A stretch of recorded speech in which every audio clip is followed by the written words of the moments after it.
This is Diesel for We the People. I came across this YouTube channel here, and you guys can kind of look it on the screen when you get a chance. But this is for me to kind of show that when you challenge the jurisdiction of the courts, they have to tell you. And this judge is operating in bad behavior because she is not doing what she's supposed to be doing. And this man here is challenging them and saying, you got to tell me. You have no jurisdiction because you have not said it. And we'll just kind of listen in on this. Please, your attribute for the record, please. Sean Matilda Cushman L. on behalf of America's Empire Aboriginal Law. All right.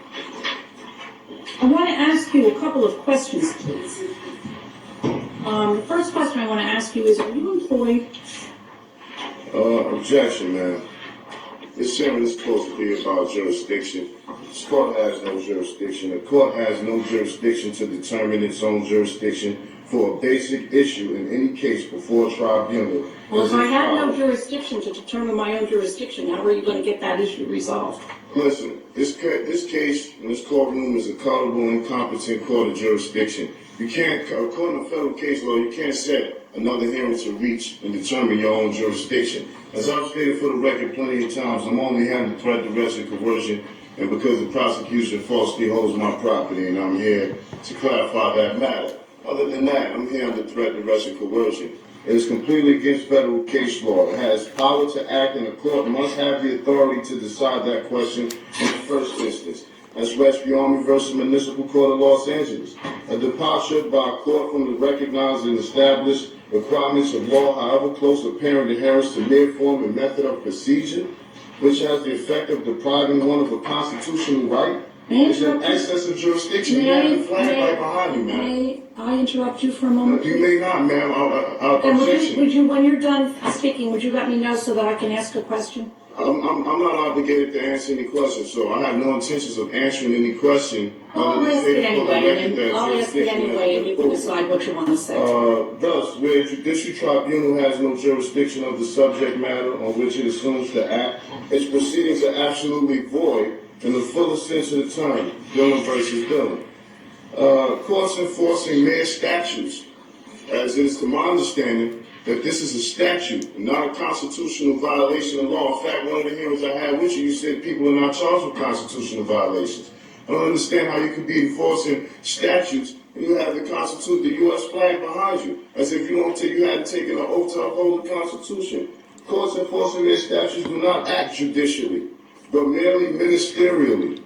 Thus, no judicial immunity, and unlike courts of law, do not obtain jurisdiction by service of process, nor even arrest and compelled appearance. Boswell versus Otis.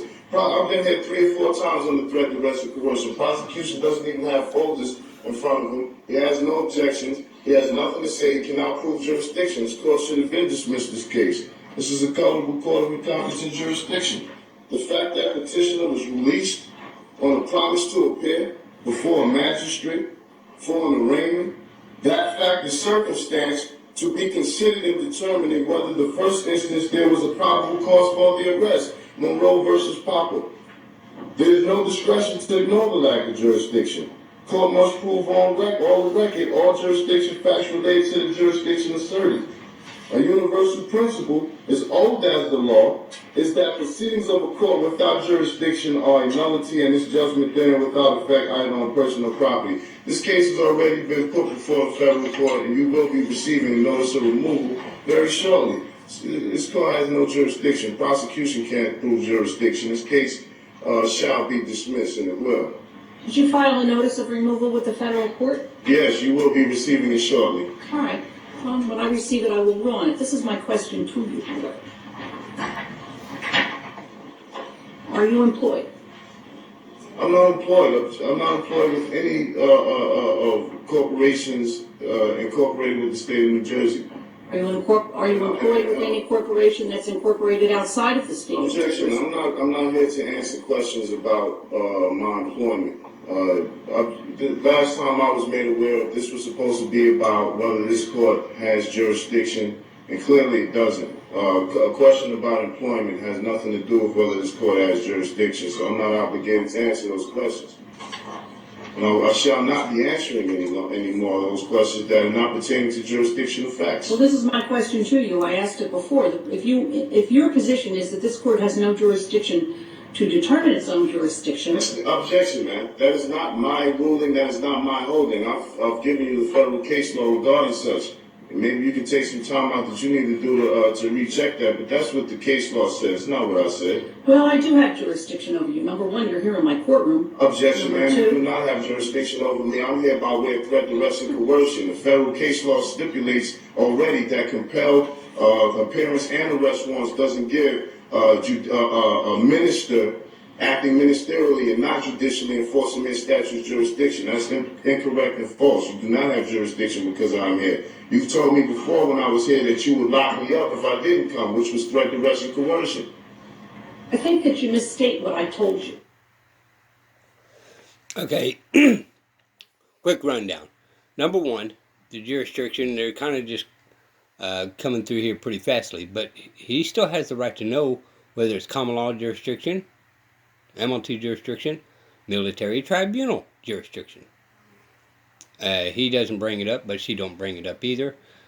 However, so far she has not answered any jurisdiction. She just says she has it, but she don't specify which jurisdiction he's under. And case law as he's reading out, she has a copy. She's just ignoring it, which makes her a dishonorable judge or magistrate. A magistrate's not even a judge, let alone anything else. We'll proceed forward. Objection, ma'am. I have not misstated. I have the videos. I have it on repeat, 24/7. I've seen you say. I don't recall that I said I would lock you up. Well, objection, ma'am. That's on the record. Well, you can object all that you want, sir. And I will continue to have a difference of opinion about that. All right. Yeah, she is going to have a different opinions when you're in court. It's supposed to be all by facts. She is ignoring the facts, and she cannot do that. Supposedly, is where that judicial immunity comes in at. She does not actually have to follow anything but what she wants to do. We need to get rid of this immunity crap.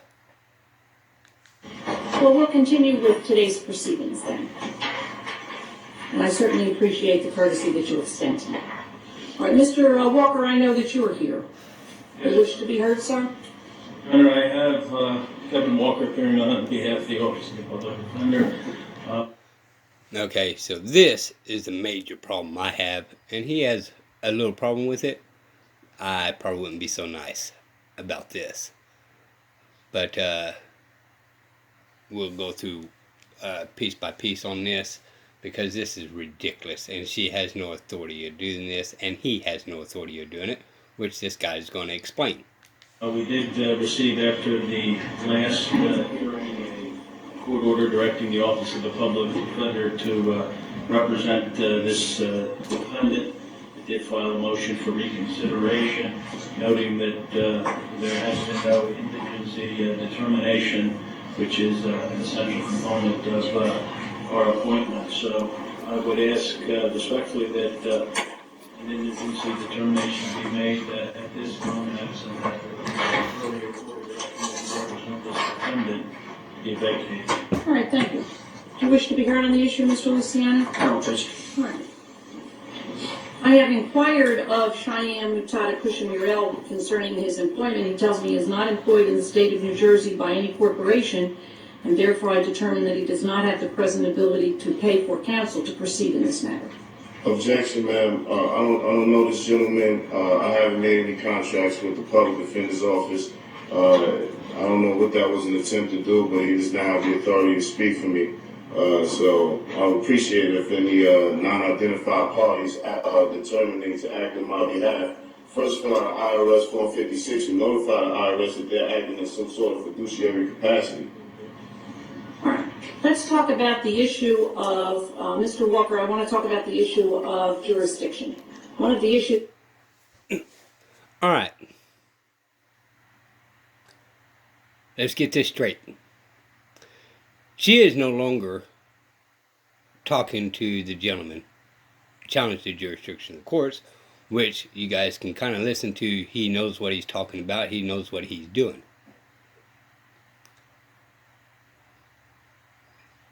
And this other attorney supposed to represent him, and she's just 100% bypassing this other guy to talk to the attorney. What the blank? Number one, this is not okay whatsoever. Period. And again, there is no contract, so why is that judge completely ignoring him? It doesn't matter whether he don't have no money, whether he's a millionaire. He's in there representing himself, and we can represent ourselves in court. And she has no authority of ignoring that gentleman and proceeding forward to this other attorney. Period.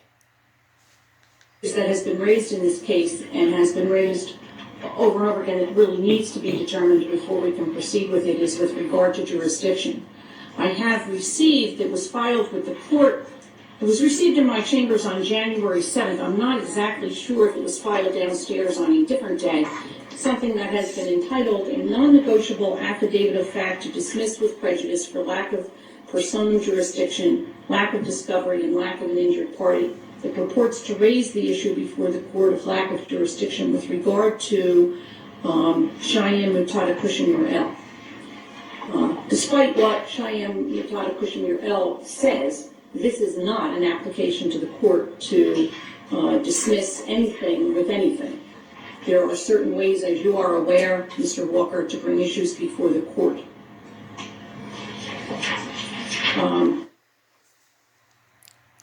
She is absolutely wrong. This is an attempt to bypass him and go to his court attorney. She knows that's not even true, but she's going to go ahead and put it on record and lie why she's on the bench. What we need to do is have the issue brought before the court properly by way of a notice of motion. I don't even know if Mr. Luciano got a copy of this, but certainly you know that any motion filed has to be served on the prosecutor. How much time does your office need in order to do that? And did you receive a copy of this? I have not received a copy of that, and before I address that issue, I would respectfully request that you inquire into this defendant's assets to see whether he has a present ability to retain private counsel. He tells me he isn't employed by a corporation, so... Objection. This is obscene. Sir, this is a not- conversation that I'm having with Mr. Walker, not with you. This is And he the way cannot you speak didn't for want me, me man. to interrupt you, I would like you not to interrupt me or Mr. Walker. Objection. This man cannot speak for me, man. I haven't filled out any public defender's applications nor contracts to agree to that. You cannot force me against my consent to have someone who I have no formal contract or agreement with to speak on my behalf. I'm a natural flesh and blood man. I don't have to have, yes, ma'am. I do not have to have an attorney at law, a colorable attorney at law, de facto attorney at law, propose or purport to speak for me in any regards to these matters at hand. Let's see.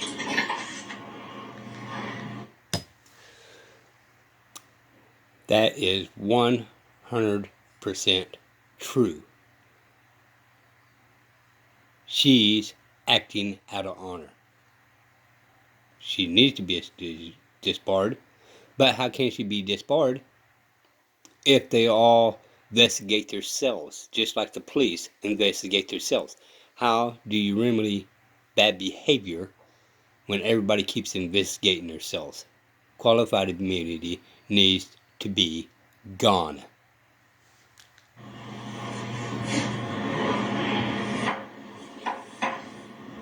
March 23rd, sufficient time, Mr. Walker? I think so, Judge. All right. then this matter shall be and hereby is continued until Monday, March 23rd at 9 o'clock. Objection, ma'am.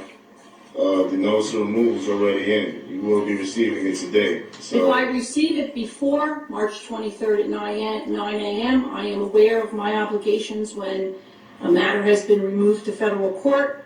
If for some reason the federal court does not accept it, or it's not properly filed, or there's something else, that's the next stage for this proceeding. objection, Thank you ma'am. very I will much. not be participating in any more of these proceedings. Do what you want. I'm sorry, I can do that. This is the only notice that I will give you of the proceeding on March 23rd at 9 o'clock in the morning. We don't send out letters reminding people, we simply expect that you will be here. Thank you very You will much. be contacted by my office, and we'll raise an interview in the office, and they'll have to come in. Do you have his address? The on here. address I have is the. The PO box is right here. Objection. If you attempt to contact me and negotiate any contracts with me, you will be getting sued in federal court too as well, sir.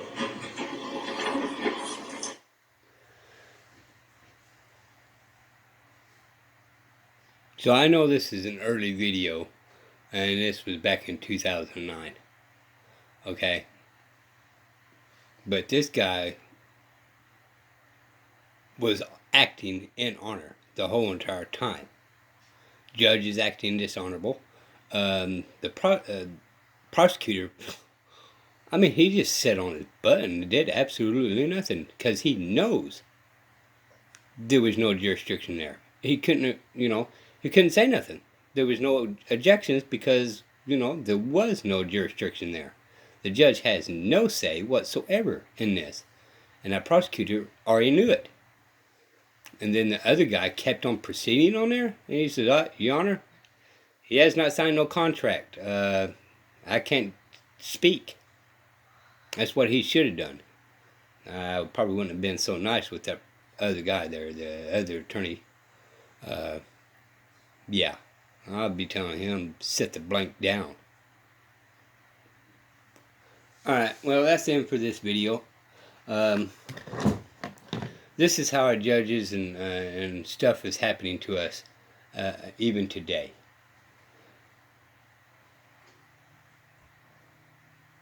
This is ridiculous, y'all. And we the people really do need to stand up. And in a lot of ways, our qualified immunity is what's really causing harm upon us. We need to get rid of that qualified immunity. Period. Absolutely get rid of it. There is no such things in the Constitution about this qualified immunity thing, except in the 11th Amendment between state and corporation. Alright? Judges don't have this power to be able to make these things. The Supreme Court has gone ahead and accepted immunity, but there is no law. They just say, hey, we need to protect ourselves, so we're going to go ahead and say it on record. But qualified immunity does not exist in law. They are not allowed to have it. Congress never came up with anything about qualified immunity. States representatives never came across anything about representatives. This is what judges made up for the police officers and for themselves, and then all the way up to the Supreme Courts. And the Supreme Court, just a couple of months ago, denied hearing it. Why? Because they know it's unconstitutional. That's why. Until then, diesel food with the people. Thank you.